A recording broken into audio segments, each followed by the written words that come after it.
there, honeys, sweetie pies, sugar biscuits, and friends. Welcome to this Sunday's streaming service on Zoom. We also post the sermon up on Facebook afterwards. You can also go to Facebook in order to get notifications when we go live and to see former sermons. Yay. Today's sermon is Messages from our LGBTQIA plus community on the 51st anniversary of the Stonewall riots. Not sure who all's speaking today, but I know that Jade is, and he'd have my booty shaking llama if I didn't watch, so I'm excited. In addition to Sunday services, we have other ways to connect, including Facebook, the e-blast. You know about the e-blast. Sign up for it, get news every week. It's on oakcliffuu.org. And Instagram. Oh, you see this beautiful work they've been putting on Instagram? That is gorgeous. Go on over there. New content, original content by our Instagram team. Lots of great stuff. They've been working really hard, and we've been getting a lot of reach. They've been doing amazing, so go check them out. Again, today is the anniversary of the Stonewall riots, so I think it's a good day to kind of think back on our history, and especially in this time that we're in, really reflect on how far we've come in 51 years and also how much further we have to go.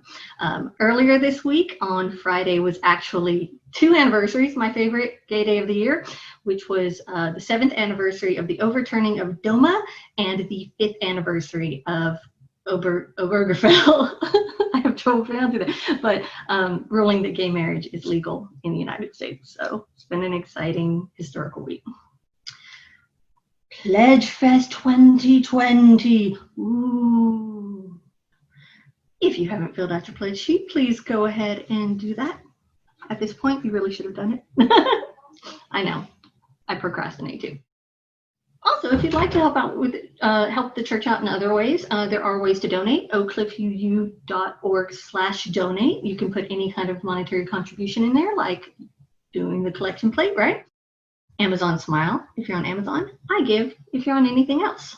We also have new, I just filled all my cards, so this may not be in the right order anymore. We have a new text to donate option. Oh, fancy. It's really, really exciting. So if you've ever used like a Cash App or a Zelle or anything like that, it's kind of like that. So the first time you're going to text the number there, and they will give you instructions on how to set up your bank account. It seriously takes like 2 minutes. It's the simplest thing in the world. It's as easy as ordering a pizza online or Amazon or anything. It really is easy, and then you can donate anytime that you want. So again, the number is 214-225-5996. The setup is only the first time, and after that, you don't have to set up again. We also have our guest bug, oakcliffuu.org/guest. If you're new here, welcome. We are so happy to have you. We love new people. Sign our guest book. Make Rita happy. Oh, last week I bragged about our new Black Lives Matter banner. Guess what? I'm gonna brag again. Check that out. Awesome. Speaking of, while we're at bragging about this stuff, have you seen our labyrinth? It is looking super good. I hope there's a picture of that too right there. Ooh. Look at that beautiful labyrinth. Stuff from worship ministry. Y'all seen all these great voices lately? We've had so many new people in the pulpit. It's almost like being back at church. So grateful for the people who got us through to now. Renee and Paul and Larry, thank you so much. But it's really nice to have all these other voices too, and to not have to put all of that on just these few people. So if you have a message you'd like to share and you want to be up on the pulpit, then contact Stacy. Also, if you want to help make the service happen, contact Stacy, because there's a lot of just little moving parts, and you can take one of those parts and just make it easier for everybody else. Phone tree. I know that there's a lot of, for a while, very few of us were touched by COVID. Texas is a big state, but now it seems like a lot more people know somebody who's been affected. They know them personally. So this is a good time to reach out and just check on our members, check on the community. If you are the type of person who does really well with phone calls and just calling and chit-chatting and checking up on people, consider doing that. It's a really good way to contribute to your church and to your community. So that is email connect@oakcliffuu.org.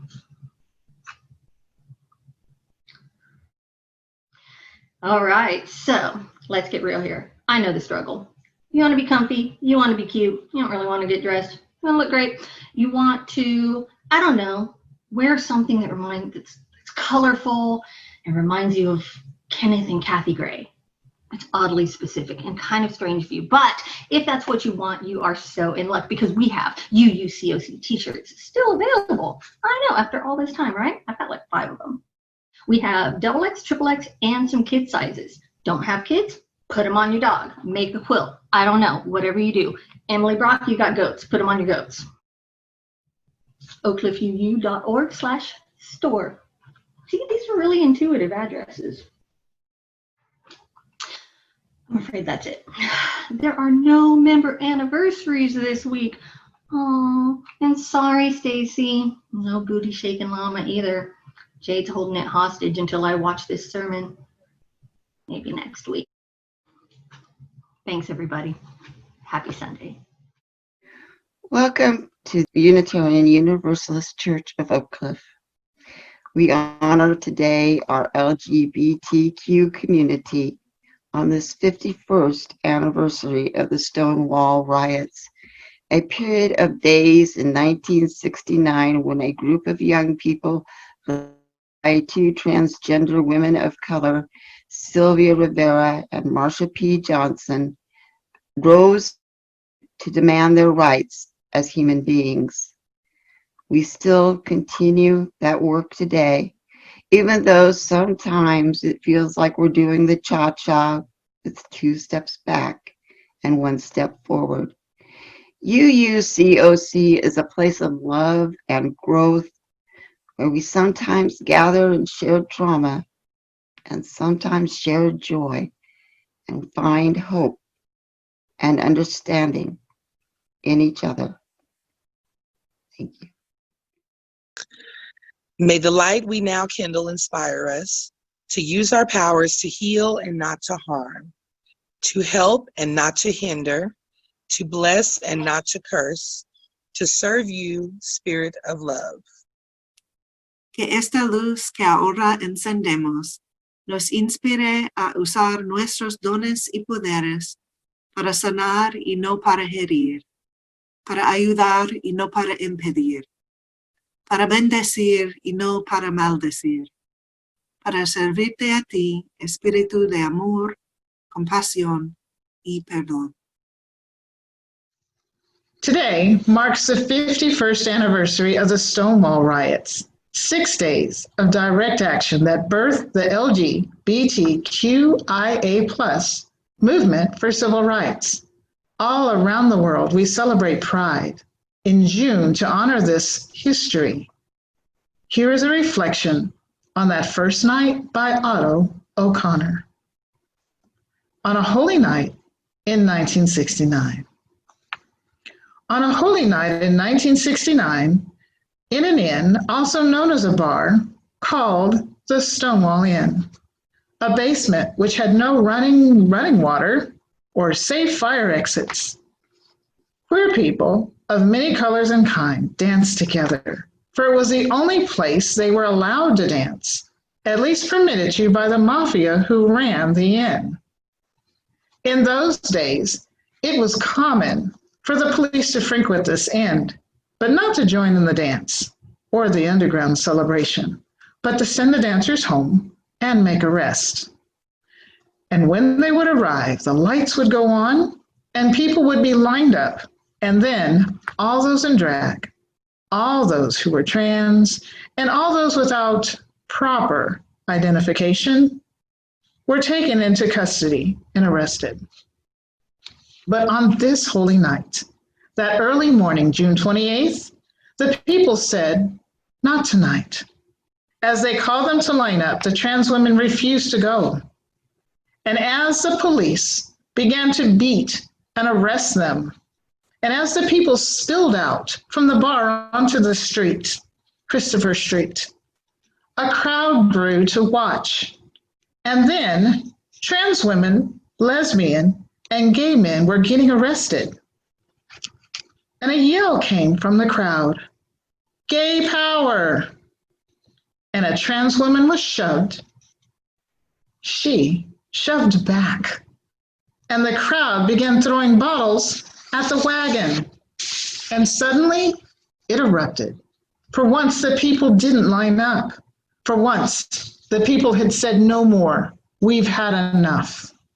It was almost as if that night, being pulled out of the darkness of the underground at Stonewall Inn one too many times, they said, "I am ready to be seen." So on this holy night, when the power of the oppressed rippled through the streets of New York, when queer people said no more, our world would never be the same. 50 years ago, it was illegal to be gay, to be trans, to dance, to love, and to celebrate. And now, only 50 years later, here we are at a church, gay and straight together, queer and straight together, trans and cis together, all in this together. And so, as we hear those stories of life, of love, and defiance and celebration, let us remember and pay tribute to our movement ancestors. Many of them were trans women of color who led the first rebellion on that night. You see, Pride is a celebration of that anniversary, the anniversary of that riot at the Stonewall Inn in New York City, a holy night. So happy Pride. Welcome to this celebration. Bring your whole selves, your gay, lesbian, bisexual, queer selves, your drag queen, butch and femme, cross-dressing, nail-painting, tutu-wearing selves, your gender queer, gender fluid, agender, pansexual, hoop bag selves, and all those other identities that are and will be. Let's have a celebration, because joy is a rebellion too. And this church is queer and fabulous. Amen? Amen. Let us begin. Please join us in singing our opening hymn, Come, Come, Whoever You Are, number 188.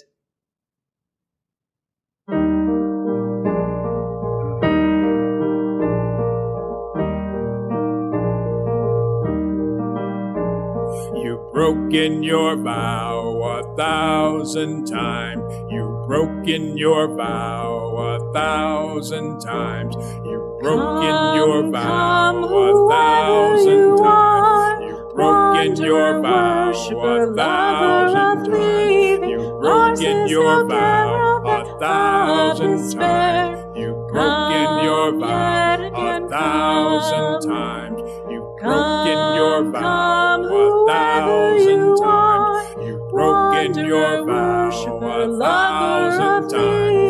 You've broken your vow 1,000 times. You've broken your vow 1,000 times. You've broken your vow 1,000 times.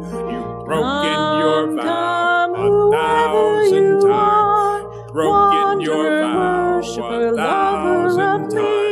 You've broken your vow 1,000 times. You've broken your vow 1,000 times. You've broken your vow 1,000 times. You've broken your vow 1,000 times. You've broken your vow 1,000 times. You've broken your vow 1,000 times. You've broken your vow 1,000 times. You've broken your vow 1,000 times.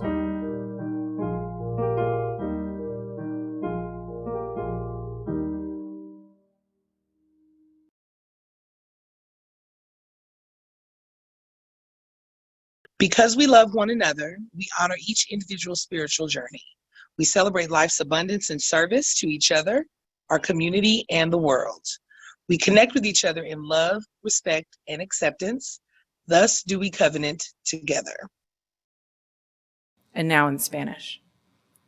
Porque nos amamos uno al otro, honramos el viaje espiritual de cada individuo.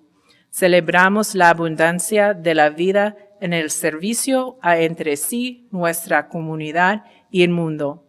Ponemos en contacto a unos con otros en el amor, respeto y aceptación, así que hacemos pacto. We share our sorrows with one another, believing that a sorrow shared is a sorrow halved. Today we also hold in our hearts those unspoken hurts. At this time, we invite you to publicly post your sorrows and prayer requests to the Zoom chat or send them to our Facebook Messenger.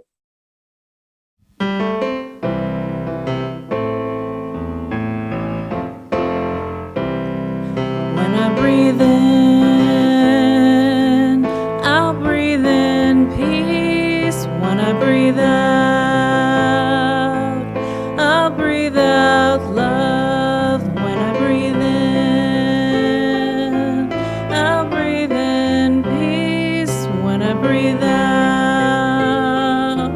I'll breathe out love. When I breathe in, I'll breathe in peace. When I breathe out, I'll breathe out love. We also share our joys with one another, believing that a shared joy is a joy doubled. Today we take special time to celebrate every Pride event in every corner of the globe. At this time, we invite you to publicly post your joys, a prayer request to the Zoom chat, or send them to our Facebook Messenger.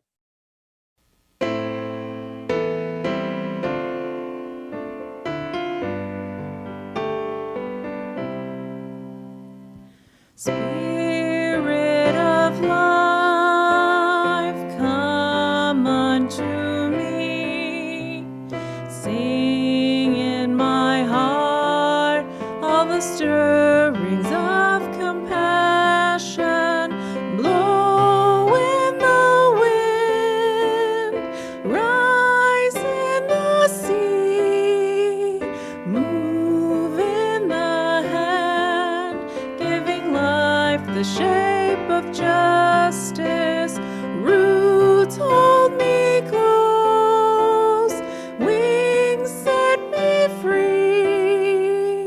Spirit of life, come to me, come to me.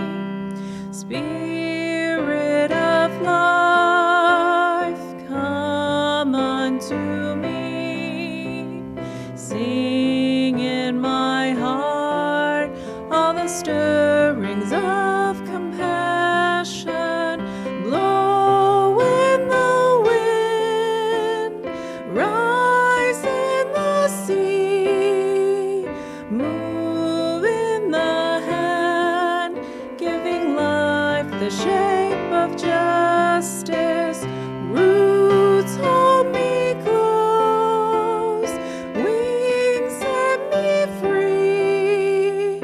Spirit of life, come to me, come to me. Upset with government policies, protesters boarded ships waiting to unload cargo. They broke open crates and dumped the contents into the harbor.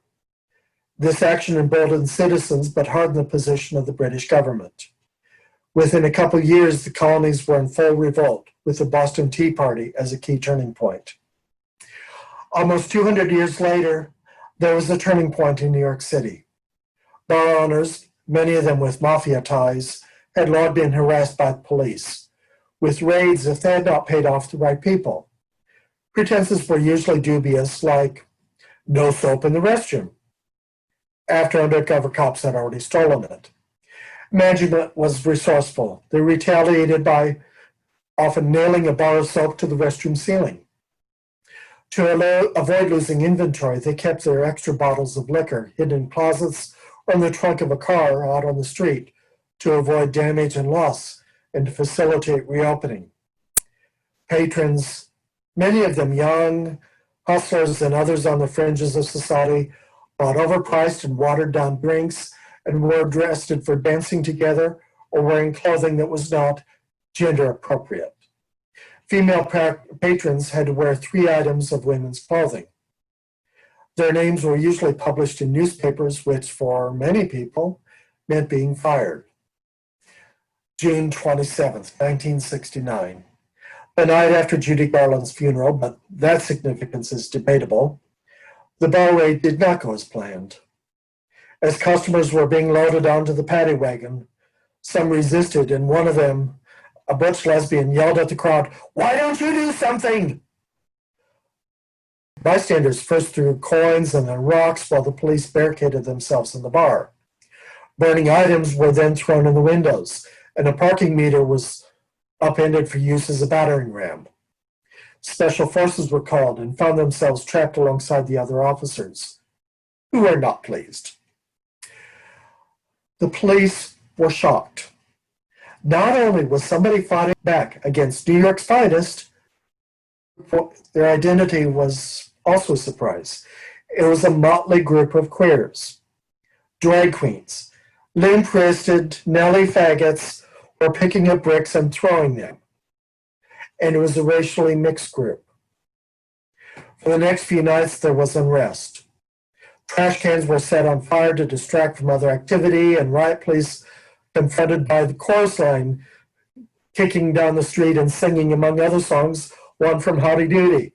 "We are the Stonewall Girls, we wear our hair in curls, we don't wear underwear, we show our pubic hair." It was less of a riot than a roving street party. One of the few headlines read, "Homo nest raided, queen bees are stinging mad." There had been other protests in California, but the Stonewall riots marked a change in activism. While most leaders had been pushing for assimilation and required that protesters wear business attire while they carried their signs, new groups emerged that were much more confrontational. One recruiting flyer read, "Do you think homosexuals are revolting? You bet your sweet ass we are." We have seen many protest action in the past few weeks. Has one of them or more been a turning point? When and where will the next party be? And how will it change society? Let's find out. Good morning, church. My name is Jade Harrington. My pronouns are he, him. I am transgendered female to male. My most recent bucket list item is to hike every state park in the U.S. I have a dog named Penelope who helps me be more likable each day. I have 2 cats named Hades and Erica who help keep me in line. The first thing I find in any new place I visit is the local aquarium. I am a Slytherin by nurture and a Gryffindor by nature. Hopefully that short bio of me would have gotten me a swipe right from you, but that's not why I'm speaking today. I want to speak to you about what is missing in the LGBTQ story. I want to highlight what is being left out. So what is missing? What is being left out? It seems like a loaded question if you were to ask someone not of the community. Hell, it may be a loaded question for someone in the community. I'm not one to speak for all of us, as I am a very small part. I am only one voice of many with deep similarities. What I feel to be missing may not be what someone else sees to be missing. Humanity is humorous like that. So, allow me to rephrase the question to better cater to what I wish to convey. What is missing from my LGBTQ+ story? If you change your perspective, the answer is simple: safety and security. Now, I want you to understand that I am a minority in many ways, but the one I choose to educate people on the most is my transgendered identity. If it's not noticeable to the naked eye, I make it so by stating my pronouns in my introduction. Introducing myself in this way doesn't leave room for brains to wander and sets a boundary up front. This helps keep me safe from there being surprises later. Sadly, while I'm in the process of paving the way for this to be normal in our society, this means that I am constantly putting myself at risk to experience microaggressions. For those that do not know what these look like, here are some first-hand examples. Correcting a coworker, and they ask for your birth certificate for validation. Introducing myself to a new manager and them rolling their eyes when I explain my pronouns again. Later, I find out they were corrected behind my back, and their answer was, "Ain't nobody got time for that." When I corrected someone on a slip-up and they make a joke out of being caught. These microaggressions say, "I only respect you in relevance to me," or "You are less important to me than me and my beliefs about you." One of my highest values is honesty, so I make it a point not to lie to people about my authentic self. I make this choice because I want to live as authentically as every person should be able to. I take this risk in order to normalize it for others in the future and to let people know I am a safe space. I make this choice for myself in order to battle the plague of erasure that has been trying to wipe out minorities like me for centuries. I do this in order to honor my life, my liberty, and my pursuit to happiness as the country I was born into promised me. It's a subtle kind of erasure that most think is just how things are. These microaggressions are fueled by individual hateful people, but they are created by macroaggressions typically brought forth by and perpetuated by the leadership of the nation. Between 2015 and 2018, I worked in Dallas local queer bars. When I got hired, I told everyone I was trans and to please use he, him pronouns, and I still think fondly of the overwhelming support I received. If it wasn't for that job, that community, that safe space to help foster my queer growth and gave me room to explore it, I may not be the man you see today. When I was employed at Sue Ellen's, I remember people complaining about how I kept myself in a bubble and away from the rest of the world. They were upset because the real world was never this supportive of me. They were upset I had found a sense of security with like-minded people. What they didn't know about the bubble we had in the corner of the patio, cigarettes ablaze, drinks in hand, laughing, and bonding over our coming out stories, is that some of our stories were painful, some weren't, but we could all relate to them. We would bond over how the world has treated our queerness, part of our humanity, as a sickness. During the time I was working at Sue's, Obama was in office, and we had two major wins for the queer community. Don't Ask, Don't Tell was repealed, and gay marriage was legalized. Things had been going well for everyone. Then the 2016 election happened. I was at an election party when the announcement of Trump's win happened, and ended up comforting my friends and reassuring them that things would be okay while the fear of the next 4 years settled in. For some perspective on what I mean, Trump's Vice President, Pence, spoke on inserting more conversion camps for queers. These camps are meant to correct queer behavior through abuse and manipulation. When I say more of these, I am alluding to them already existing. Mostly for parents to take children for a variety of treatments, in which one can be shock therapy. Besides that, the statistics show that 50% of those kids don't make it out of the camp alive. More commit suicide themselves later from being taught to hate themselves.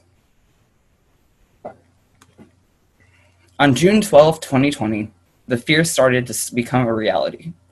Trump took away the protection for the LGBTQ plus healthcare, meaning any doctor can turn you away based on your queer identity with no legal repercussions. To put it into further reality, if I get COVID-19 and the doctor does not like that I am transgendered to religious beliefs or personal beliefs, they can turn me away. To add insult to injury, Trump repelled these protections on the anniversary of the Pulse shooting, the queer nightclub in Florida where a man went and killed 49 people and wounded 53 others. I was working at Sue Ellen's then. It was a very startling reality for me to recognize Pulse could have easily been my workplace, my safe space.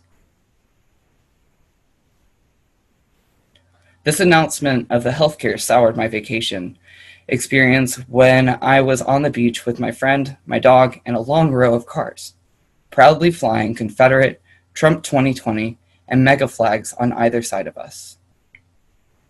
On June 15th, I heard about the Supreme Court ruling in favor of protecting LGBTQ+ people from being fired based on their identity.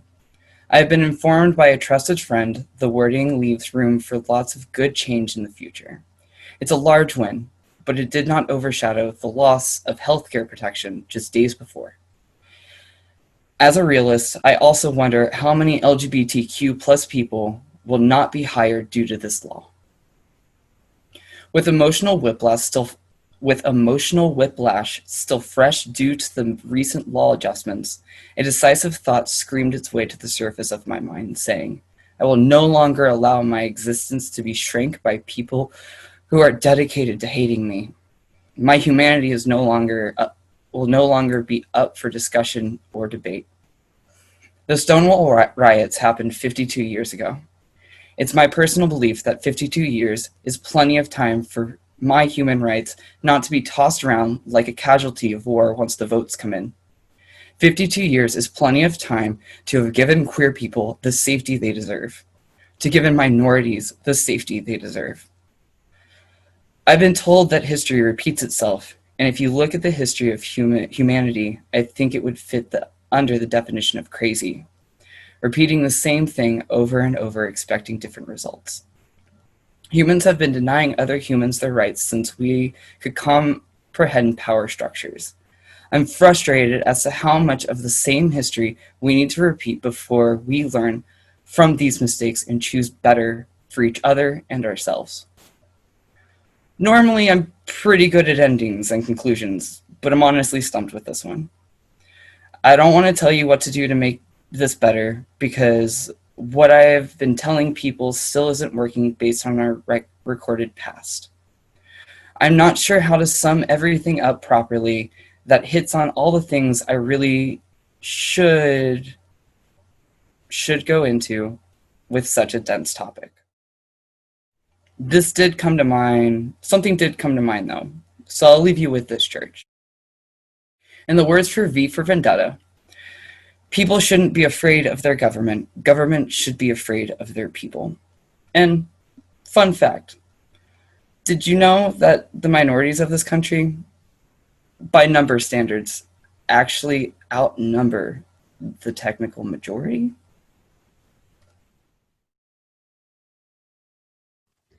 One sentence.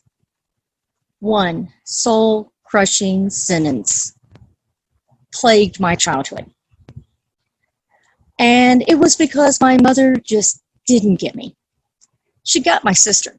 My sister was very girly. She loved the dresses, the hair, the makeup, the nails. That was her thing. Me? No. And I was too young to really be able to express myself when I would tell my mother I didn't want to wear a dress to church. I couldn't tell her that wearing a dress, or when I got older, the makeup, was uncomfortable for me. That it was just a suit that would never fit me. And my mother's response was, but God made you a girl. And you can see how that could add some problems when you're a child trying to figure out things. That it made quite the disconnect between God and myself, because I couldn't understand that how I was, and that wearing a dress and makeup would make me any different than who I was. And so God kind of got pushed to the side further and further and further. Always felt God was there, but no really connection. And then decades later, I was reading an article, and it hit me that the article was describing me. And it was like, oh, look, I have a category. Oh, I've got 2 categories. Wow. And over reading more, exploring myself more on what makes me me, that it dawned on me that was nothing more than an opinion, a unwise, misguided opinion. That opinion didn't define me. It was nothing. And when I got beyond trying to live up to those expectations, that and realizing it was just an opinion, I became true to myself. So for everyone out there, you be you. Don't let an opinion change that, because God made me just the way I am.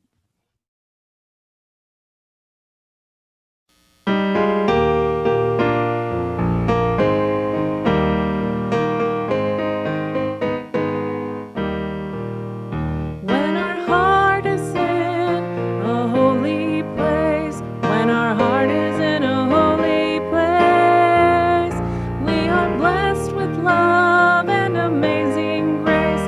When our heart is in a holy place, when we trust the wisdom in each of us, every color, every creed and kind, and we see our faces in each other's eyes, then our heart is in a holy place.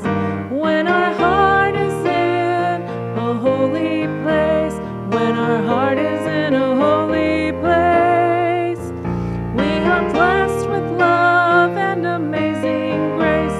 When our heart is in a holy place, when we tell our story from deep inside, and we listen with a loving mind, and we hear our voices in each other's words, then our heart is in a holy place. When our heart is in a holy place, when our heart is in a holy place, we are blessed with love and amazing grace. When our heart is in a holy place, when we share the silence of sacred space, and the God of our heart stirs within, and we feel the power of each other's faith, then our heart is in a holy place. When our heart is in a holy place, when our heart is in a holy place, we are blessed with love and amazing grace. When our heart is in a holy place, when our heart is in a holy place.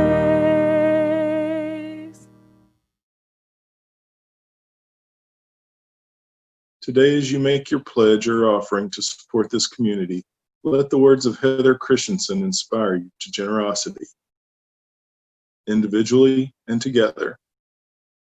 Unitarian Universalism is a grand vision of a world filled with peace and justice, love and joy. That vision is embodied in a few large congregations, numerous mid-sized congregations, and many, many small congregations.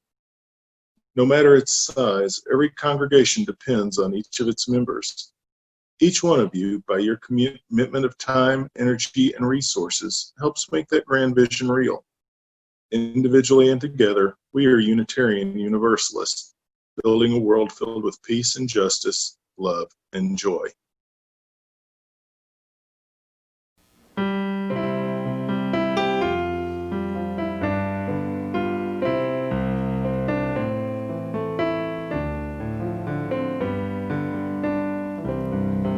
From you I receive, to you I give.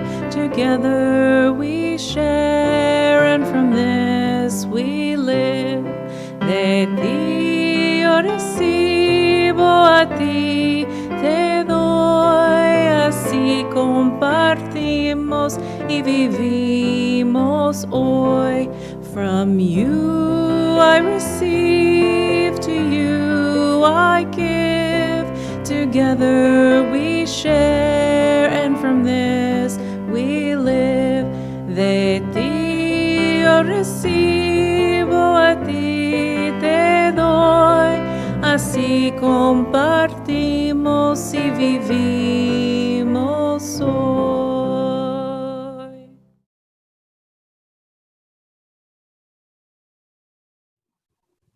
For Pride by Louis Van Leer. They will march, walk, wheel, and dance, shimmy and shake, block upon block of undulating color, flesh, banners, signs, clothing, or lack thereof. Hands raised, hands linked, apart and together. Hands raised, hands linked, apart and together.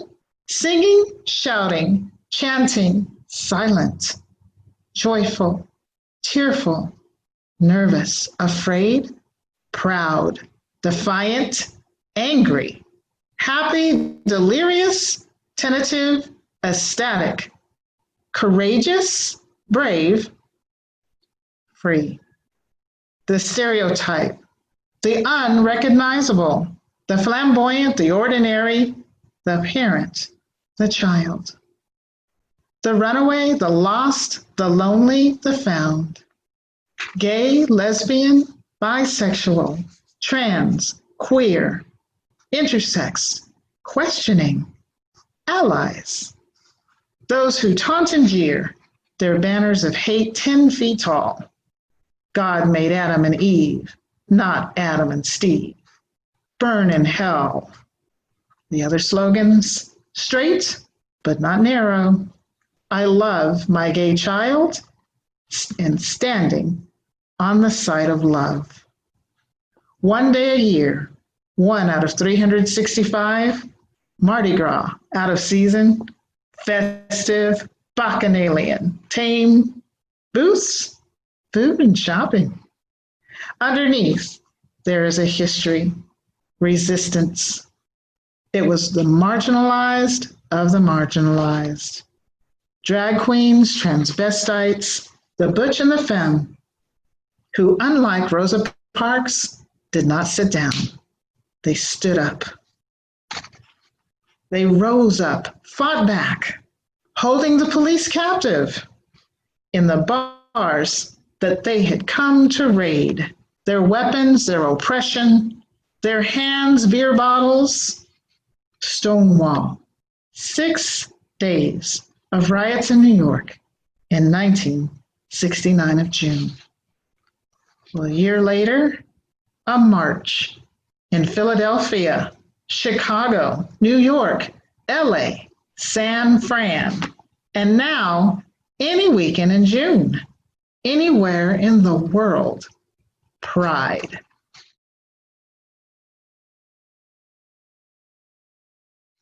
So why do we march? For those who are not able, for those who have been murdered, for those who are ravaged by disease, and for those who are still beaten, still taunted, still harassed, still victims, and still targets. Why do we march? Because some truths ain't self-evident. Because all men ain't protected equal. And we love a good party. So they will march, walk, wheel, dance, shimmy and shake, block upon block of undulating color, banners, signs, clothing, or lack thereof, hands raised, hands linked, apart and together. Hands raised, hands linked, apart, together. Singing, shouting, chanting, and silence. Joyful, tearful, nervous, afraid, proud, defiant and angry, happy, delirious, tentative, ecstatic, courageous, brave, and yes, free. We extinguish this flame, but not the light of truth, the warmth of community, or the fire of commitment. These we carry in our hearts until we are together again. And now in Spanish. Extinguimos esta llama, pero no la luz de la verdad, el calor de comunidad o el fuego de nuestro compromiso. Estos los llevaremos en el corazón hasta que estemos juntos otra vez.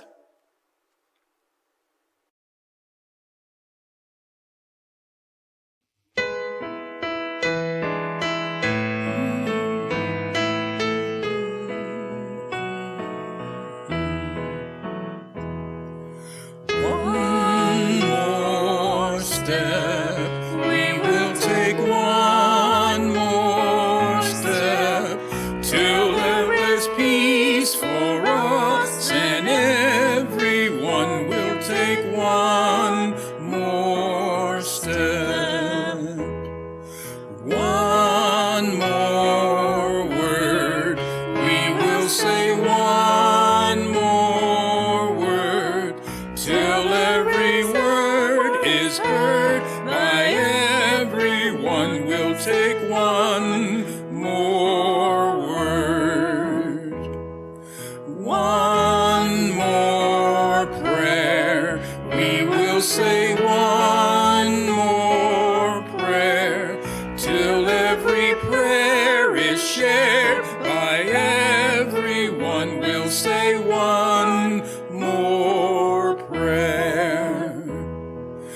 One more song, we will sing one more song till every song is sung by everyone. We'll sing one